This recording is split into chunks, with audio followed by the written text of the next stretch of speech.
In today's recap, a dad tells super fantastical stories and is more obsessed with a big fish than a Bass Pro Shop employee. He meets a lion, a witch, and the wardrobe. Oops, sorry, wrong story. This is Jace with Popcorn Recap covering the movie Big Fish, also known as Liar Liar. Edward talks about an uncatchable fish called the Beast. He decided to use his wedding ring as bait. The Beast takes the bait, and Edward is able to catch this legendary fish. His son Will hates these stories since he knows they're just that, stories.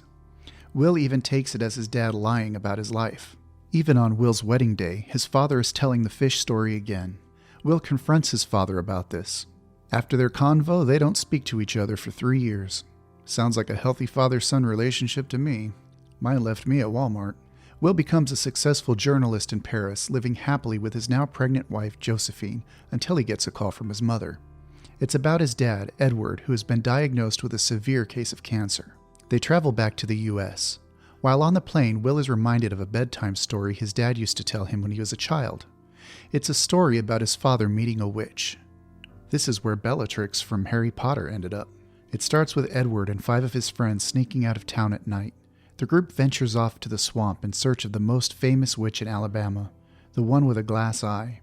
Her glass eye is said to have mystical powers. Young Edward was skeptical about her being a witch, so his friend Dawn dares him to bring the witch's glass eye. Edward accepts and actually manages to bring the witch herself with him. She uncovers her eye in it. 2 of the kids see their death, while the others tremble. One guy dies on the toilet. Edward insists on seeing his death too. The witch obliges, but Edward doesn't reveal what he saw. Back to reality, Will and Josephine arrive at Edward's place. They are welcomed by Will's mother, Sandra. Sandra tells Will to try to get him to drink Ensure. Yuck. Edward is bedridden and weak. Even after 3 years, they start talking as if nothing has happened. Moments later, Will asks to know the truth behind his father's stories before he is gone. But he dismisses the question and says that this is not how he dies. He has already seen his actual death in the witch's eye, and this is not it. Edward says it will be the surprise twist ending. The story of Edward continues. After visiting the witch, Edward begins to grow at an alarming rate, so doctors took him to a machine to limit his growth for 3 years. Young Edward reads that a goldfish remains small if kept in a small bowl, but it grows larger in a bigger habitat. Seeing his growth, Edward concludes that he is meant to do bigger things. After puberty, his body stops growing, so he goes on to win in life as a star athlete in high school. He even rescues dogs from fires.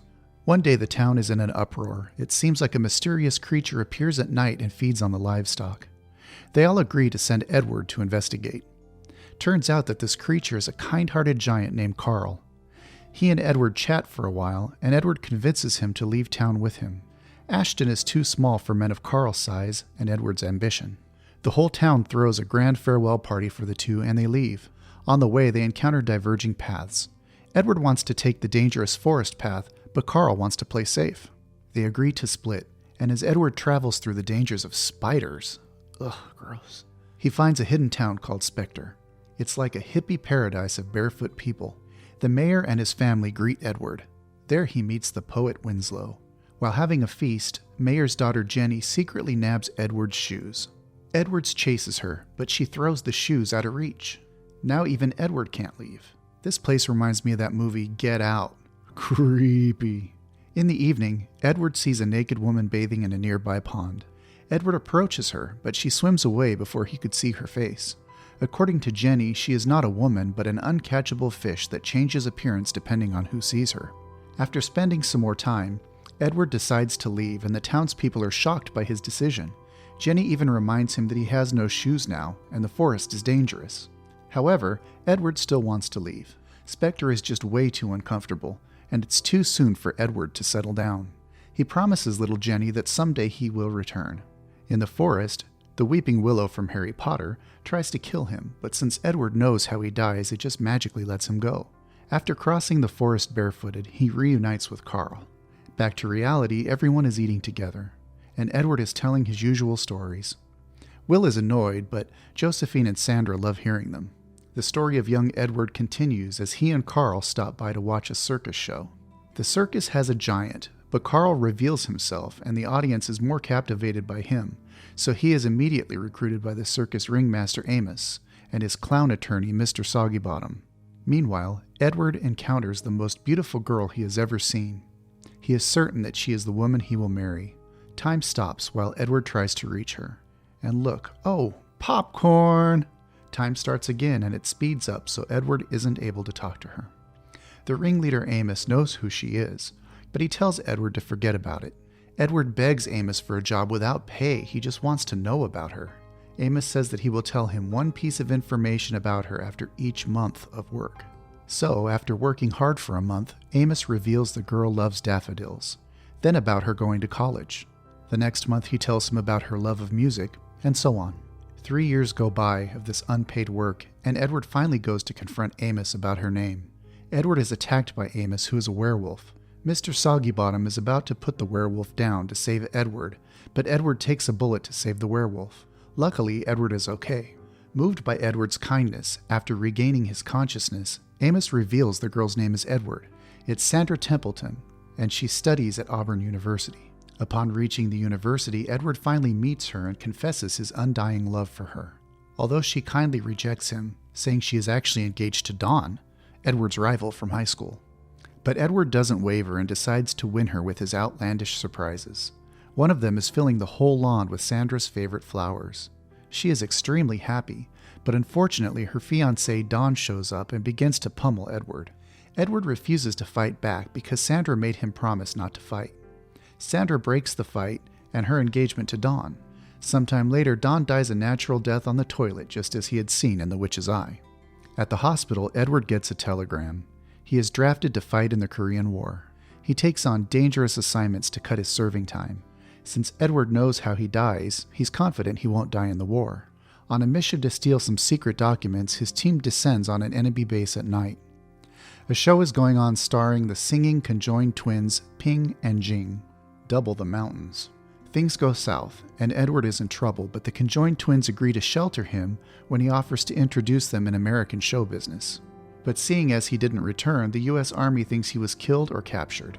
Sandra hears about this and is heartbroken, but surprisingly for her, Edward shows up. Cut to present time, Josephine discusses Edward with her husband. She actually finds Edward entertaining.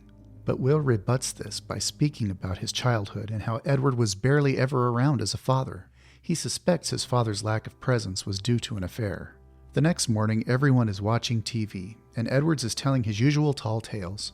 But this time Will is not having it, so when they are alone, he asks his father about the truth of his life. He has heard so many stories from his dad, but he really doesn't know anything about him.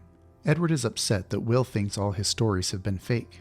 Will leaves, and then when going through his father's stuff, he finds an old letter from the government addressed to Sandra saying Edward is dead.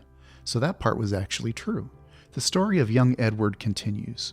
After he married Sandra, he becomes a traveling salesman. He wants to earn money and save up for a house for his family. Imagine doing that with today's housing prices. Things were going smoothly, and one day at the bank, Edward runs into Winslow, the poet guy from Spectre. Inspired by Edward, Winslow also left Spectre to live his life to the fullest. In fact, he has become an outlaw. He's robbing the bank. He makes Edward his accomplice in this crime, but they were not able to steal much as the bank's vaults were empty. Winslow is shocked, but Edward explains the shady world of finance to him, how it has preyed on the savings of the people. Hearing all this, Winslow decides to go to Wall Street, now to legally rob people for even more money. Eventually, he becomes really rich. After becoming a millionaire, he sends Edward $10,000 as a thank you for telling him about Wall Street. With this money, Edward is finally able to buy the house he wanted for his family. Back to the present, Will is going through other old documents, and there he finds one that mentions Spectre.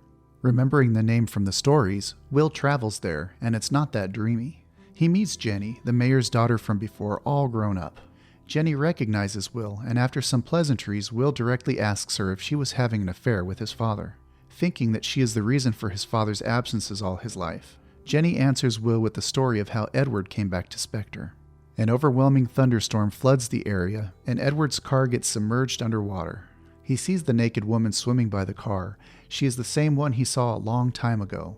As water drains, Edward's car gets stuck on top of a tree. He wanders back into Spectre. It's now an abandoned ghost town. A new main road has brought the outside world to Spectre, and with it came banks and crushing debt. Everyone was bankrupt. To help them, Edward calls on his rich friends like Winslow, the twins from the war, and the ringmaster Amos to gather funds to buy back the town for the people, so they can live freely in their homes without paying a dime.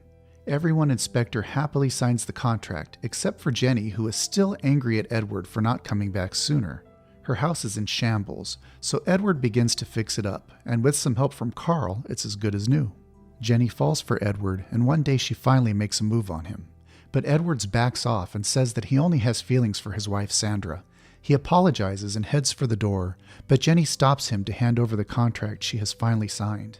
The town was saved, and she waited, but Edward never returned. So her house in the swamp became a legend in itself, and she became the witch in Edward's tales. The story ended where it began. Jenny exclaims that Sandra and Will were always the main focus of his stories, so Will has no reason to believe his father had an affair. Upon returning, Will finds that his father was hospitalized in an emergency. The family is sad, especially Sandra.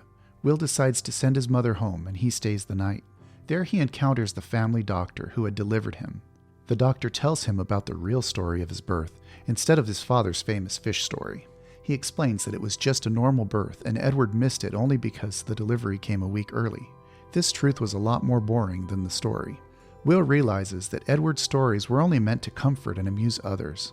They were happy lies to cover up the underlying disappointment. Later that night, Edward suddenly wakes up. He is agitated and delirious. He knows that his time is near, and he asks Will, "Tell me how I go." Will doesn't know that story since Edward never told anyone about what he saw in the glass eye. Seeing his father in such a state, he decides to tell a story. In the story, they escape the hospital dodging the staff. They drive Edward's old car, which is in perfect condition. There's traffic in the way, so Carl moves the car out of the way. They're at the river, and everyone he's ever met is at the river. They're all happy. It's not a funeral, but a goodbye party. Will brings Edward to the river, and Sandra is there waiting. As Will submerges Edward into the river, he transforms into a giant fish and swims away freely. This story pleases Edward, and he dies. Will is drowned in sorrow, but he is happy to finally connect with his dad. At the funeral, we see a long line of cars. Will and his wife are amazed to see all of the characters from Edward's stories, each one of them a little less fantastical looking than the stories. Carl is not a giant, but he is still quite tall. The twins are not conjoined, just identical. Edward has merely merged his love of storytelling with his own reality to make things more interesting. Will finally understands this. Later, when his own son is born, Will passes the stories on to him, stating that his dad became his story, and now Edward will live forever through these stories. Subscribe for more videos like this. Turn on notifications and leave a like. It really helps the channel.